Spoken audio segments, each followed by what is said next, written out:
Graça, paz e misericórdia da parte de nosso Senhor e Salvador Jesus Cristo a todos que nos ouvem e que nos acompanha aqui neste canal. Pastor Antônio Dias falando convosco. Como já de antemão anunciamos o propósito deste canal, hoje estaremos falando, dando continuidade, fazendo basicamente o nosso início, a nossa estreia deste assunto concernente àquilo que já antecipamos anteriormente, sobre escatologia, sobre geopolítica, religiões, eventos da natureza, questões sobrenaturais e também sobre ciência e a profecia bíblica e o seu cumprimento. Então, nós começaremos a falar com base no profeta Daniel. Então, nosso primeiro passo será com o profeta Daniel. Este é o primeiro dos vídeos a respeito do profeta Daniel. Então nós teremos uma sequência de vários vídeos que queremos, segundo a graça de Deus, semanalmente, talvez 1 ou 2 na semana, queremos estar postando para os irmãos, para dar continuidade nesta palestra, nesse segmento, onde cremos que Deus está nos orientando a assim proceder. Amados, e não poderia ser diferente, começar através do profeta Daniel. O livro do profeta Daniel, ele começa a narrar o princípio do cativeiro de Judá em Babilônia, o cativeiro babilônico. Então ele narra a questão do cativeiro babilônico. Agora, mas antes que entremos na palavra e nas colocações propriamente dita, eu quero deixar uma parábola com base na qual um grande artista francês, um pintor, artista plástico, ele deixou uma obra, A Verdade Saindo de um Poço. O seu nome é Jean-Léon Gérôme, um artista francês do século XIX, e esse quadro, muito famoso por sinal, ele teve a base nesta parábola que eu vou lhes contar agora. Conta-se que a mentira encontrou-se com a verdade, e ao encontrarem, a mentira saudou a verdade, dizendo: olha, que lindo dia! E a verdade parou antes de responder e assentir com a expressão e colocação da mentira para ver se o dia realmente estava bonito. E a verdade constatou que realmente estava um dia muito bonito. E na sequência, caminhando, a mentira novamente dirige-se à verdade e fala: mas está muito abafado, está um dia quente. E a verdade, então, mais uma vez, ela verificou dentro da sua prudência e constatou que realmente o dia, além de bonito, era um dia também abafado. Então, já por 2 vezes, a mentira havia colocado algo real que era visto, sentido e percebido pela verdade como verdadeiro. E chegaram a um poço de águas, e ali, próximo a esse poço, esse lago, a mentira disse: olha, a água está muito agradável para que possamos refrescar e continuar depois a nossa caminhada. E ela então despiu-se da sua roupa, a mentira despiu-se da sua roupa e atirou-se no lago.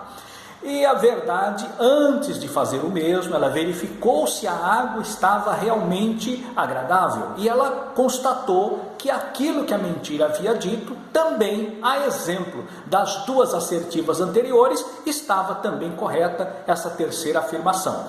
Então ela despiu-se da sua roupa, a verdade despiu-se da sua roupa e adentrou nesse tanque de água, nesse poço de água, para banhar-se. E num rápido momento a mentira saiu correndo da água, vestiu-se com a roupa da verdade e fugiu. E a verdade ficou preocupada para sair, porque ela estava agora despida. E ela olhou, pegou a roupa da mentira, olhou para a roupa da mentira e viu que era impossível usar aquela roupa, porque era uma roupa suja, era uma roupa manchada, era uma roupa que não condizia com ela, com a realidade da verdade.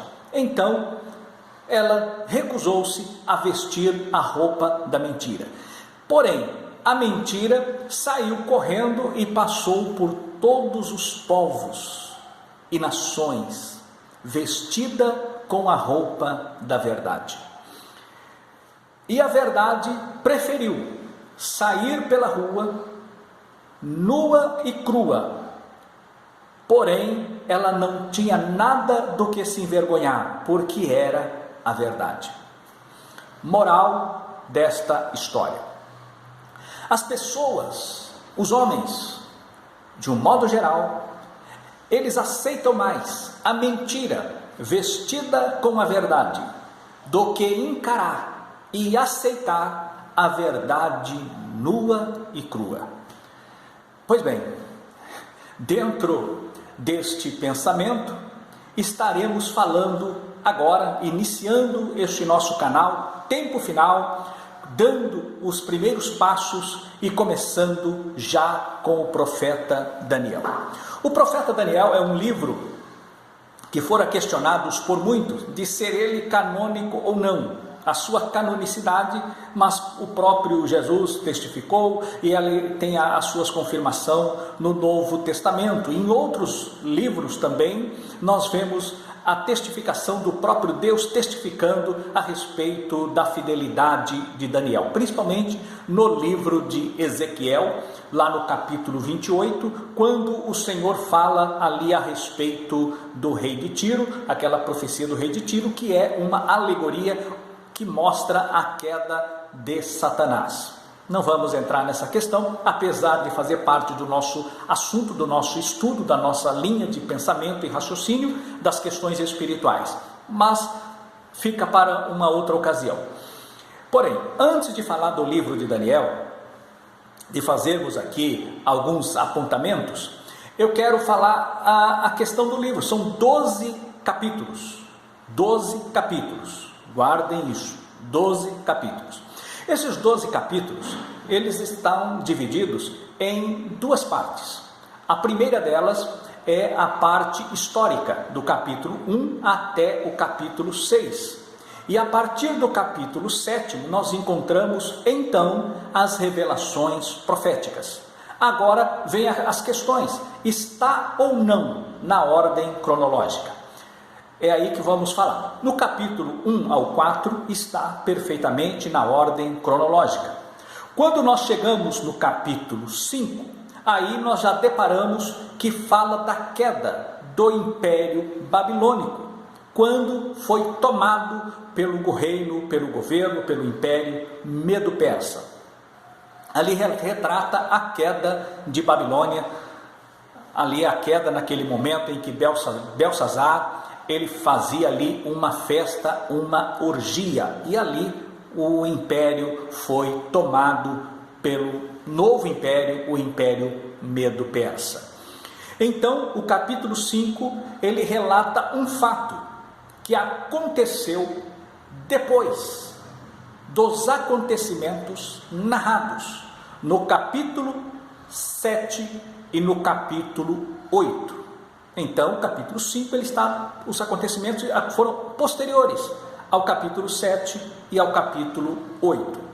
Também nós vemos que o capítulo 6, ele aconteceu depois do capítulo 7, depois do capítulo 8, depois do capítulo 5 e também depois do capítulo 10. Agora, nós chegamos então que o capítulo 9, o capítulo 10, por exemplo, ele aconteceu antes do capítulo 9. E o capítulo 9 e o capítulo 11, eles se sucedem, eles aconteceram no mesmo ano, no primeiro ano do rei Dário. Então, aqui fica, e o capítulo 12, obviamente, ele fecha a profecia, ele fecha o livro. Então, deu para que os irmãos compreendam, as pessoas entendam que está nos ouvindo, ou aqueles que não têm familiaridade com a Bíblia, já possam entender essas questões cronológicas. Porém, isso não muda, isso não tira a essência e nem a veracidade da palavra. Vamos continuar. Nós encontramos ainda, aqui no capítulo 1, nós já encontramos ali o propósito de Daniel em separar-se, em não contaminar-se com o manjar do rei. Primeiro ponto.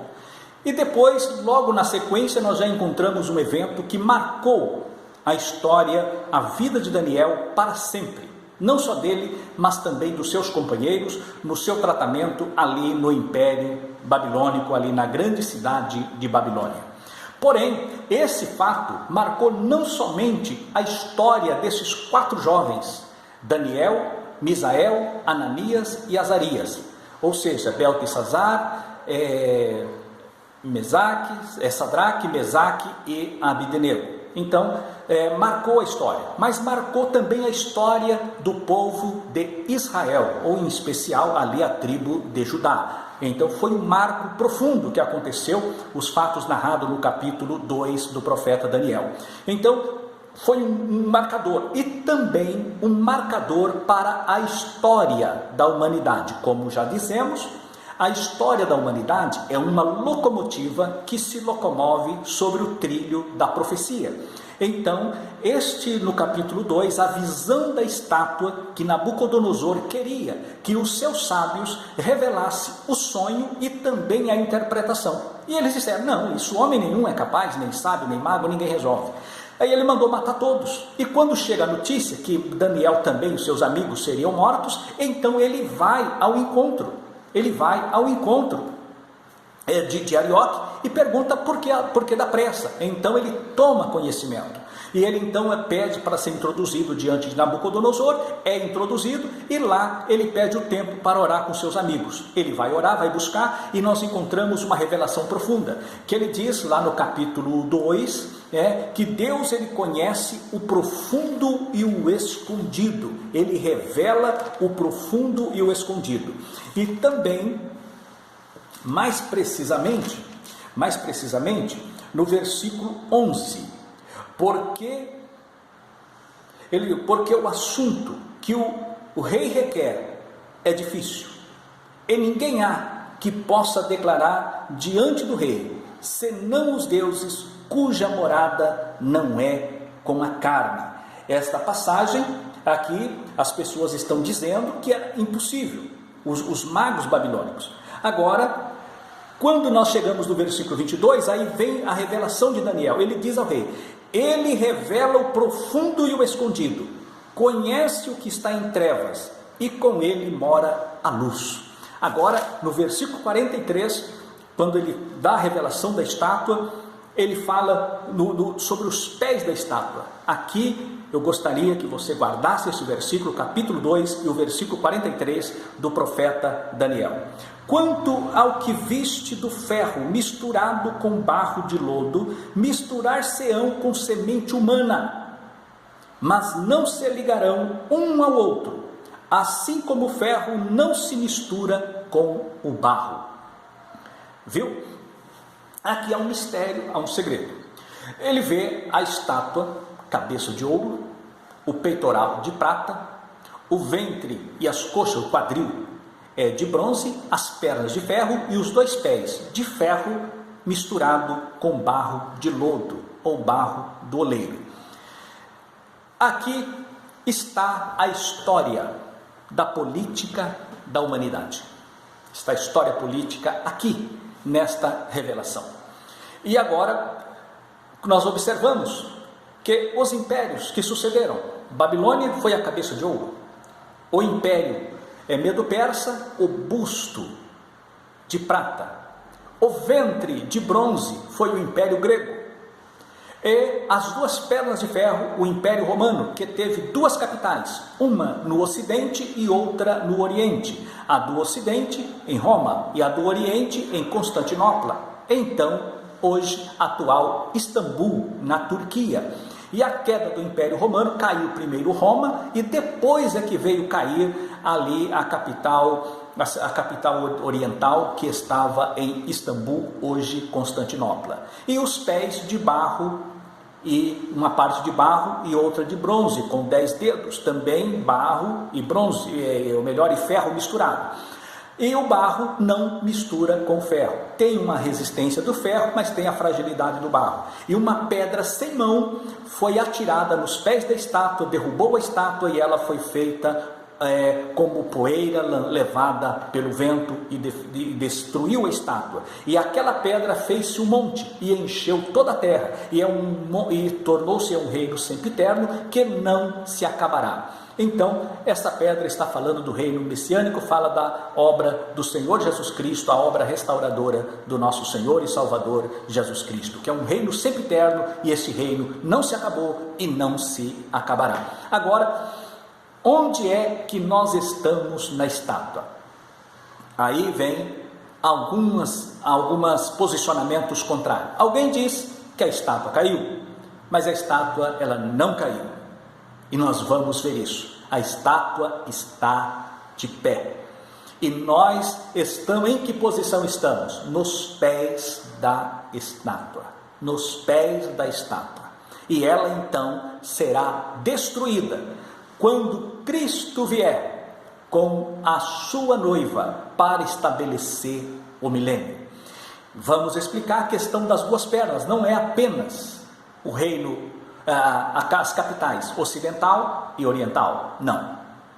Ela aponta para a direita e a esquerda, que nesta época ainda ela já tinha o conceito, que é a questão de política, as divisões políticas, as expressões, nós vamos falar futuramente no próximo vídeo, a questão de república, a questão de império, a questão de democracia, e nós vamos trazer futuramente. Mas agora, guardem isso, este é o princípio de onde nós vamos partir. Nós vamos falar agora a respeito da esquerda e da direita, que forma a tesoura do poder. A tesoura do poder, o equilíbrio do poder, direita e esquerda. Aí nós vamos trazer aos irmãos e mostrar o quão atual é a visão, foi aquela visão de Daniel, a sua interpretação, e ela é real e está acontecendo nos nossos dias. Estaremos falando dos atores que atuam tanto na esquerda quanto na direita. Estaremos mostrando aos irmãos para a glória do Senhor Jesus. Que Deus abençoe a todos.